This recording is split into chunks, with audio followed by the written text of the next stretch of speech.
libertarians. Been trying to do it for a while now, and I keep getting shut down for some reason. So we're going to have to do it going down the road at 75 miles an hour. But look, it makes me sick the way conservatives like to use free market economists for their purposes when it's convenient for them. Because they like to pretend to be a school of thought that still believes in free markets and things like that. And of course, when you're talking about education, some of them do believe in free markets for education. When you're talking about, of course, wages, you know, some of them do believe in free markets for wages. Of course, they believe in supplementing some people's wages. But they, for the most part, believe in free markets for wages, for, you know, health care, and for, you know, retirement, all these different things. They believe in free markets.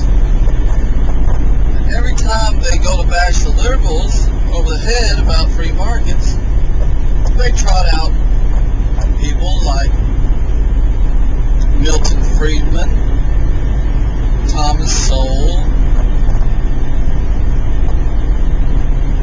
and Walter Williams, Charles Murray. These guys that have explained why government interventionism does not work in the realm of economics. But these people that I've mentioned and many others also realize that government intervention is a failure in social policy as well.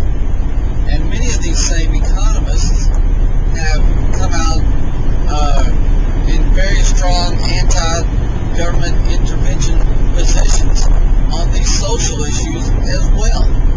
However, the conservatives conveniently ignored this part of these economists' work.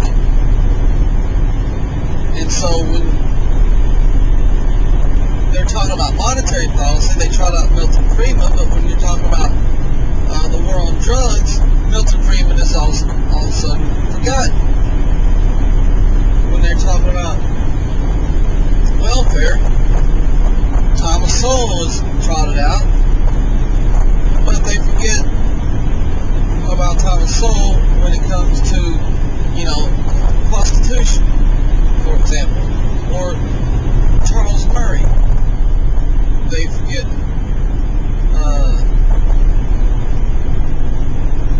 about his positions on prostitution when they talk about his book, you know, Losing Ground, which was the total, you know, argument that totally discredited the modern welfare state. So these guys are coming to be conservative icons, but yet they hold positions that conservatives want to ignore on some issues. William F. Buckley, the great conservative commentator, said, "A conservative," this is in the National Review in 1996, "conservatives should evaluate the practicality of illegal constriction, as for instance in those statute books that continue to outlaw sodomy, which interdiction is unenforceable, making the law nothing more than print on paper. I came to the conclusion that the so-called war against drugs was not working, that it would not work absent a change in the structure of the civil rights to which we are accustomed, and to which we cling as a valuable part of our patrimony. And therefore, if that war against drugs is not working, we should look into what effects the war has, a canvas of the casualties consequent on its failure to work." Later on in that same article, he says, "I have not spoken of the cost to our society, of the astonishing legal weapons now available to policemen and prosecutors, of the penalty of forfeiture of one's home and property for violation of laws which, though designed to advance the war against drugs, could be legally used, I am told by learned counsel, as penalty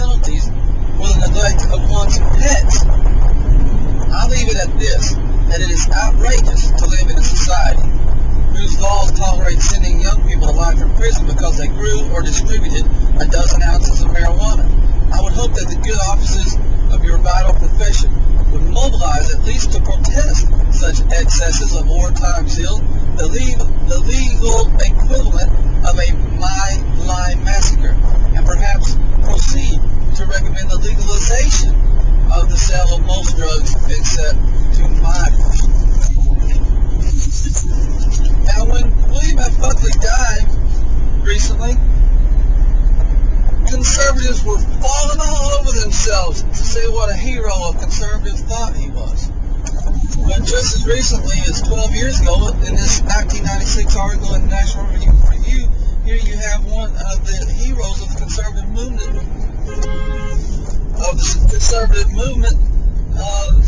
recommending the total legalization of the sale of drugs, except for to minors. You won't hear that when you hear conservatives talk about the glowing career of William F. Buckley.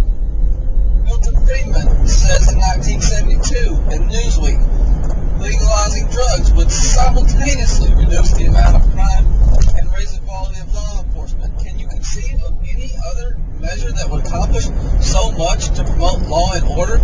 In drugs, as in other areas, persuasion and example are likely to be far more effective than the use of force to shape others in our image. Later in the Wall Street Journal in 1989, he said, decriminalizing drugs is even more urgent now than in 1972. But we must recognize that the harm done in the interim cannot be wiped out. Certainly not immediately. Postponing decriminalization will only make matters worse and make our problem appear even more intractable. And I get into a call with Mark Levin, and I think it's posted on my YouTube account, where he invokes the name of Milton Friedman as a defense of the war on drugs. And of course, Milton Friedman was a lifelong opponent of said war. Lifelong opponent. Google Milton Friedman's open letter to the drug czar, Bill Bennett. Thomas Sowell says part of the president's plan, more prisons, more courts, more prosecutors, makes sense. What would make still more sense would be to admit that we are not God, that we cannot live other people's lives, or save people who don't want to be saved, and take the profits out of drugs by decriminalizing them. That is what destroyed the bootleggers' gangs after Prohibition was repealed. Conservatives pretend to know that free markets drive down prices and make quality better. Conservatives pretend to know that prohibition of any activity, economic activity, creates dangerous black markets.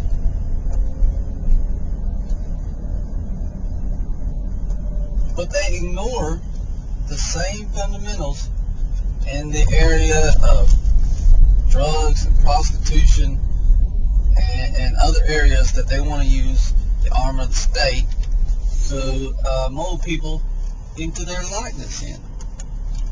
And so it's highly hypocritical, of course, and I think it's time somebody called them on this and asked them why they continue to use libertarians for their purposes when it's convenient, and ignore libertarians when their positions go against their own.